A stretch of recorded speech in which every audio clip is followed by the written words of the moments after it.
मोल जो है वो टर्म यूज़ किया गया है, इंट्रोड्यूस किया गया है to count particles.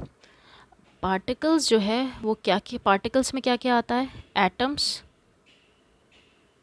Ions, molecules, electron, proton, neutron. Okay, तो मोल जो है वो इंट्रोड्यूस किया गया है पार्टिकल्स काउंट करने के लिए। मोल एक टर्म है, जैसे एप्पल ख़रीदने जाते हो तो किलोग्राम बोलते हो, 1 किलोग्राम एप्पल दे दो या 1 किलोग्राम गावा दे दो। सिमिलरली अगर हम पार्टिकल्स लेने जाएंगे तो उसे हम मोल्स के टर्म में बोलेंगे। 1 mole of carbon, okay, 1 mole of oxygen, तो उसे हम किलोग्राम के टर्म्स में नहीं बोल सकते, क्योंकि किलोग्राम जो है बहुत बड़ा हो जाएगा term two way particles. Okay, तो मोल हम यूज़ करते हैं क्योंकि पार्टिकल्स बहुत छोटा होता है, इसके लिए, इसलिए हाँ एक नया वर्ड इंट्रोड्यूस हुआ है, दैट इज़ मोल। ओके, एक बहुत आसान तरीके से बताया जाए तो ये हो सकता है, अगर 1 किलोग्राम आप सेब लेने जाते हो, ठीक है, तो वो 5 से 6 चढ़ गया, ठीक है, या 1 किलोग्राम आप गुआवा लेने गए, अमरूद, तो वो आप 8 से 10 चढ़ गया, ठीक है, या 1 किलोग्राम आप चीकू लेने जाओगे तो वो 12 से 15 चढ़ गया। आप एक चीज़ देखो, 1 किलोग्राम फिक्स्ड है ना, लेकिन यहाँ पे वेरी कर रहा है, ठीक है, क्वांटिटी, नंबर ऑफ एप्पल या गुआवा या चीकू, तो ये वेरी कर रहा है, जितना बड़ा साइज़ उतना कम क्वांटिटी, ठीक है, तो यहाँ से ये चीज़ वेरी कर रही है। सिमिलरली हम पार्टिकल्स में भी देखेंगे, ठीक है, अगर हम 1 मोल फिक्स कर दें सबके लिए, 1 mole of carbon, 1 mole of oxygen, 1 mole of hydrogen, तो 1 मोल जो है वो फिक्स रहेगा, but in terms of grams, ठीक है, ग्राम्स के टर्म में ये सब वेरी करेगा, ठीक है। शुरू करते हैं। 1 मोल जो है वो होता है एवोगैड्रो नंबर, एक न्यूमेरिकल दे दी, एक न्यूमेरिकल वैल्यूज़ दे दी गई है इसको, तो एवोगैड्रोज वैल्यू, ठीक है, और एवोगैड्रोज नंबर, ठीक है, इसको हम Na से डिनोट करते हैं। इसकी न्यूमेरिकल वैल्यू होती है 6.023 इंटू 10⁻23। तो 1 mole is equal to 6.023 into 10⁻23 atoms या मॉलिक्यूल्स या आयंस या electron, proton, etcetera. Okay, 1 mole of carbon अगर बात करें, 1 मोल ऑफ कार्बन, ओके, तो कार्बन क्योंकि पार्टिकल है, ओके, बहुत छोटा है, तो वो Avogadro number of carbon atoms होगा, यानी कि 6.023 इंटू 10⁻23 एटम्स ऑफ कार्बन, ठीक है, ठीक है। 1 मोल है क्या? 1 मोल जो है वो एटॉमिक मास है किसी भी पार्टिकल का। अगर मॉलिक्यूल है तो मॉलिक्यूलर मास है उसका, ठीक है, और अगर कोई सॉल्ट है तो उसका फार्मूला मास है, ठीक है, ये बताएंगे बाद में फार्मूला मास क्या होता है। तो अगर 1 मोल ऑफ कार्बन हम बात करें, कोई भी पार्टिकल अगर 1 मोल यूज़ किया है तो आपको न्यूमेरिकल वैल्यू उसकी कितनी रहेगी? इतनी, यानी कि 1 मोल ऑफ कार्बन लाने को बोल दिया तो आपको इतना एटम्स ऑफ कार्बन लाना पड़ेगा, ठीक है। सिमिलरली 1 मोल ऑफ ऑक्सीजन बोल दिया, ऑक्सीजन एटम बोला है, ठीक है, तो आपको Avogadro number of oxygen atom लाना पड़ेगा।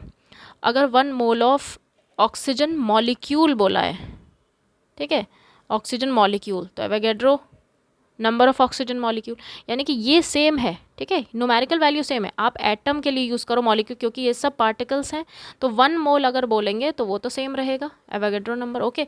लेकिन वे के टर्म्स में अगर हम देखें, ग्राम्स के टर्म में अगर वे किया जाए उसको, ठीक है, तो कितना बैठेगा वो अभी देखते हैं। तो 1 मोल यहाँ पे बताया है, 1 मोल जो होता है वो एटम है तो उसका एटॉमिक मास होगा, ठीक है, मॉलिक्यूल है तो उसका मॉलिक्यूलर मास होगा, और सॉल्ट है कोई तो उसका फार्मूला मास होगा, ठीक है। तो यहाँ पे देखते हैं 1 मोल ऑफ ऑक्सीजन एटम, ये कितना आया? 6.023 इंटू 10⁻23 एटम्स ऑफ ऑक्सीजन, इतना ऑक्सीजन का एटम आपको लाना पड़ेगा, ठीक है। और अगर इसको हम वे करें, है ना। अगर हम इसको वे करें तो ये कितना बैठेगा, अब ये ऑक्सीजन एटम की बात हुई है तो ऑक्सीजन की का एटॉमिक मास कितना होता है 16, ठीक है। तो यहाँ पे हमारा ये कितना होगा, अगर हम इस इतने एटम्स ऑफ ऑक्सीजन को वे करेंगे तो वो 16 ग्राम बैठेगा, ठीक है। Similarly 1 mole of oxygen molecule की बात हो रही है O2, तो ये तो एवोगैड्रो नंबर ही है 6.023 इंटू 10⁻23 मॉलिक्यूल्स ऑफ ऑक्सीजन, ठीक है। और अगर इसको वे करेंगे हम तो वो कितना बैठेगा 2 इंटू 16 यानी 32 ग्राम्स। देखा ये डिफरेंस है। तो अगर आपको 1 मोल बोलता है, 1 मोल ऑफ ऑक्सीजन एटम, तो 1 मोल बोल दिया तो आपको न्यूमेरिकल वैल्यू जो है वो सेम रहेगी, यानी कि इतना ही आपको लेके आना है, ठीक है। क्वांटिटी सेम रहेगी। 1 मोल ऑफ ऑक्सीजन मॉलिक्यूल बोला है तो भी आपको इतना ही ऑक्सीजन मॉलिक्यूल लेके आना है, लेकिन अगर उसको वे करेंगे, ठीक है, इन टर्म्स ऑफ ग्राम, तो वो वैरी करेगा, ठीक है। जैसे 1 mole of carbon dioxide, 1 mole use किया है, कार्बन डाइऑक्साइड है भाई, वो है पार्टिकल है एक तरह का, तो ये Avogadro number of carbon dioxide ही रहेगा, यानी 6.023 into 10⁻23 molecules of carbon dioxide, ठीक है। लेकिन इसे हम वे करें ग्राम्स के टर्म में देखें तो कार्बन डाइऑक्साइड का 12 प्लस इसका मॉलिक्यूलर मास निकालना पड़ेगा, ठीक है। मॉलिक्यूलर मास निकालेंगे, मॉलिक्यूल है तो मॉलिक्यूलर मास निकालेंगे, तो 12 प्लस ऑक्सीजन 16 इंटू 2, तो ये कितना आया 44 ग्राम्स, ठीक है।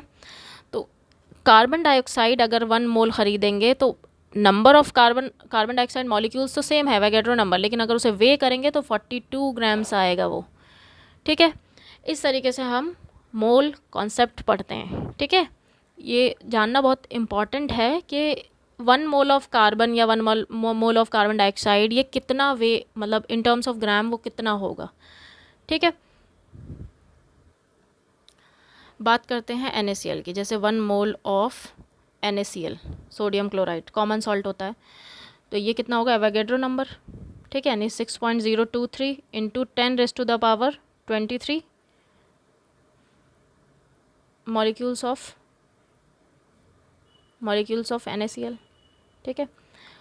क्वेश्चन ये है 1 gram of NaCl, 1 gram NaCl में, ठीक है, 1 gram of NaCl is equal to how many particles of NaCl, ठीक है। NaCl के कितने पार्टिकल्स चढ़ेंगे 1 ग्राम NaCl में, तो हम ये देखते हैं 1 मोल ऑफ NaCl जो होता है वो इतना मॉलिक्यूल्स ऑफ NaCl या इतना पार्टिकल्स ऑफ NaCl है, एवोगैड्रो नंबर, ठीक है।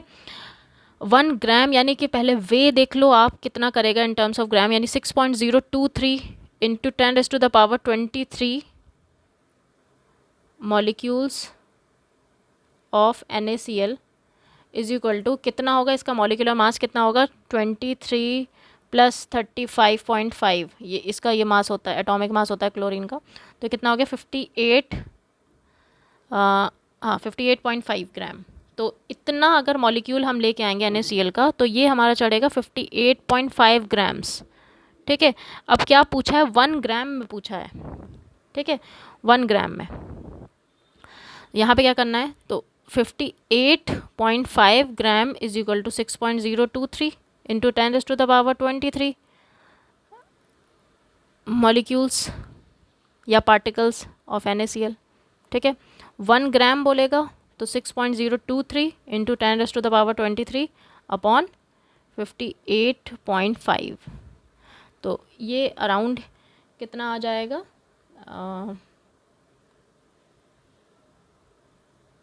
तो 1 ग्राम जो हो गया 6.023 इंटू 10⁻23 पार्टिकल्स अपॉन 58.5 इंटू 1 ग्राम, 1 ग्राम की बात हो रही है तो आप यहाँ पे कैलकुलेट कर लेना, वो आंसर आ जाएगा, ठीक है।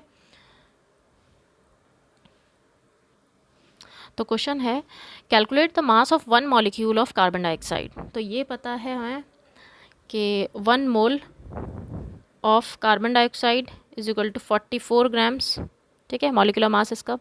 1 मोल कितना होता है 6.023 इंटू 10⁻23 मॉलिक्यूल्स, ठीक है।